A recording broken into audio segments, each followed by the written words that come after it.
अगर आप इस चैनल पे नए हैं तो इसको सब्सक्राइब कर लीजिए और बेल आइकन को प्रेस कीजिए ताकि हमारी नई आने वाली तमाम वीडियोस की नोटिफिकेशन आपको मिलते रहें और आप हमसे कनेक्ट रहें। बिस्मिल्लाहिर्रहमानिर्रहीम। खातिन हज़रात, मैं हूँ अख्तर अब्बास और आप सबको मेरा सलाम पहुँचे। मियाँ बीवी के रिश्ते में चूँकि ये खून का रिश्ता नहीं होता और ये रिश्ता मोहब्बत से प्यार से बनाया जाता है, सोसाइटी इसको हेल्प आउट करती है ताकि दोनों की ज़िंदगी की नस्ल अच्छी बने। क्या ऐसे में कुछ बातें बतौर ख़ास लिटमस पेपर टेस्ट के तौर पे ज़रूर याद रखनी चाहिए कि अगर ये हों तो फिर इस रिश्ते से निकल जाना चाहिए। बहुत सारी आम शिकायत होती है कि मियाँ कहीं चीट करता है। अच्छा, ये जो चीटिंग खुफिया है, किसी से उसके ताल्लुक़ है या स्कैंडल है या अफेयर है, खुफिया है, अनाउंस्ड नहीं है, इस पे तो दरगुजर की जा सकती है। पर कुछ चीज़ें ऐसी मैंने ज़िंदगी में देखी हैं कि जिन लोगों ने, जिन लड़कियों ने उस वक्त कंप्रोमाइज़ किया, उनकी ज़िंदगी, उनका ईमान सब बर्बाद हो गया। अब एक बीबी ने पूछा है, संदीला इनका नाम है, कि सर क्या ऐसे शौहर के साथ रहना चाहिए कि जो बाहर औरतों से ताल्लुक़ रखता हो, और जब मुझे उसका पता चल गया है और ये बात मुनकिशिफ हो गई है तो वो बेशर्मों की तरह कहता है कि ठीक है, तुम्हें पता चल गया तो तुम भी आओ, तुम भी हमारे साथ इसमें शामिल हो जाओ। ये बात सुन के आपका दिल दहल जाता है, लेकिन उस कहने वाले को शर्म ना हया किसी, चूँकि जिसने अल्लाह से ताल्लुक़ तोड़ लिया उससे डरना चाहिए।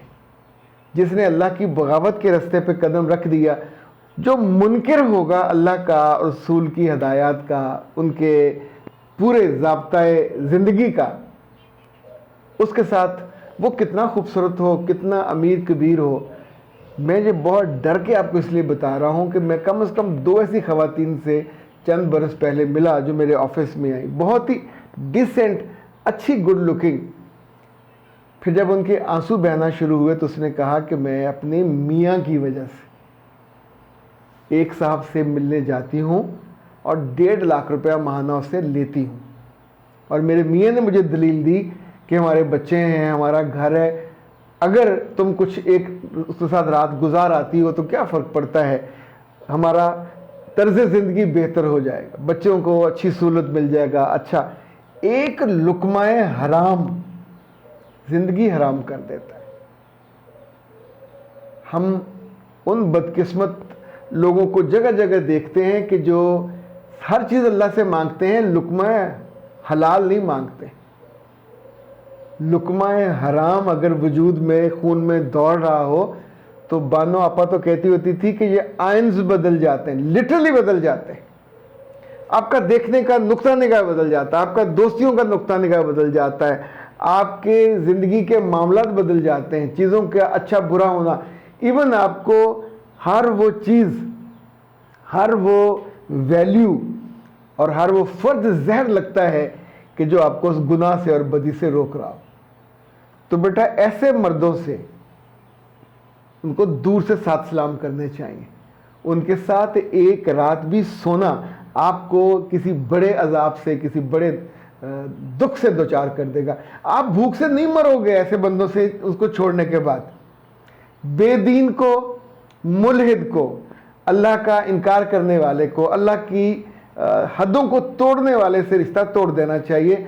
ये मैं बहुत क्लैरिटी के साथ सोच के आपको कह रहा हूँ।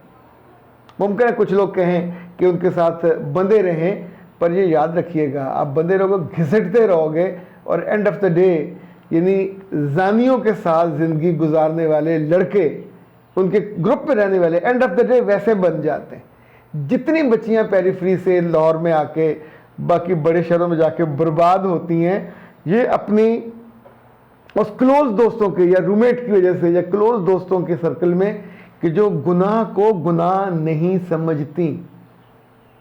एक है गलती, काबिल माफ़ी है, एक है गुस्ताखी कि जब उस गुनाह को इंजॉय करने लग जाते हैं। किसी ने सैयद अबुल आला मौदूदी से पूछा था कि भूख में और किस हालत में जो हराम गोश्त है वो खाना जायज़ है, तो उसका जो जवाब उन्होंने दिया था उसका कुछ हिस्सा मुझे याद है।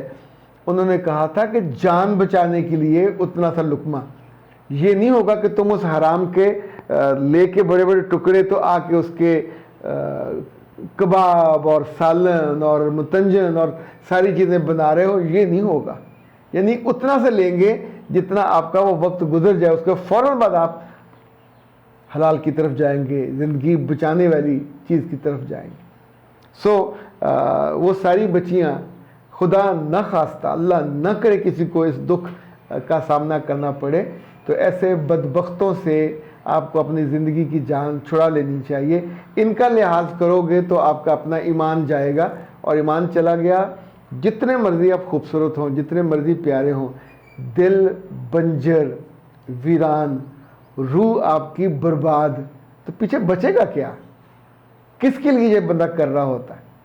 यानी अल्लाह माफ़ करे, कितना बंदा खा लेता है, और उस हराम लुकमों के लिए आप अपनी ज़िंदगी और आखिरत का हर चीज़ बर्बाद कर दें। दैट्स नॉट फेयर, ये कोई वाइज डिसीजन नहीं होगा। हादिया, सर ऐसे शौहर का क्या करें जो गलती तस्लीम नहीं करता और बीवी को कसूरवार बनाता है? बेटा दो चीज़ें हैं, तो बीवी अपना कसूर करना बंद कर दे या कसूर मान ले, वरना ये जो इस तरह के लोग हैं, ये भी तो हो सकता है कि वो ठीक कह रहा हो, कसूर किया हो और आपको वो कसूर लगता ना हो। सर जी आप जैसा उस्ताद ज़िंदगी में कम कम मिलता है, आप बहुत अच्छे इंसान हैं, बहुत अच्छे उस्ताद हैं, आपका दिल बहुत अच्छा है, आप लोगों को बहुत मोहब्बत से गाइड करते हैं। ये रीम है जी, बेटा जी बहुत शुक्रिया। मैंने सच्ची बात है, ये जो अब 3-4 कमेंट्स मेरे सामने आ रहे, पहले नहीं पढ़े थे। अगर ये मैंने पहले पढ़ा होता, क्योंकि इसमें तारीफ़ थी, तो मैं तारीफ़ वाले आमतौर पे गोल कर जाता हूँ। हादी, सर जी मेरे शौहर की उनके घर में कोई इज़्ज़त नहीं है, उनके छोटे बहन भाई उनकी इज़्ज़त नहीं करते। मेरे बच्चे, जिस लड़के की उनके घर में इज़्ज़त नहीं है, उसकी बीवी की इज़्ज़त भी नहीं होगी, उसके बच्चों की इज़्ज़त भी नहीं होगी। अच्छा, ये इज़्ज़त ना होने की कई वजूहात होती हैं। एक तो वो जो इज़्ज़त डिमांड ही नहीं कर रहे होते, दूसरे उन्होंने बचपन में कुछ ऐसी गलतियां की होती हैं, कोताहियां की होती हैं जिसका घर वाले या उनके बहन भाई भूलते नहीं हैं।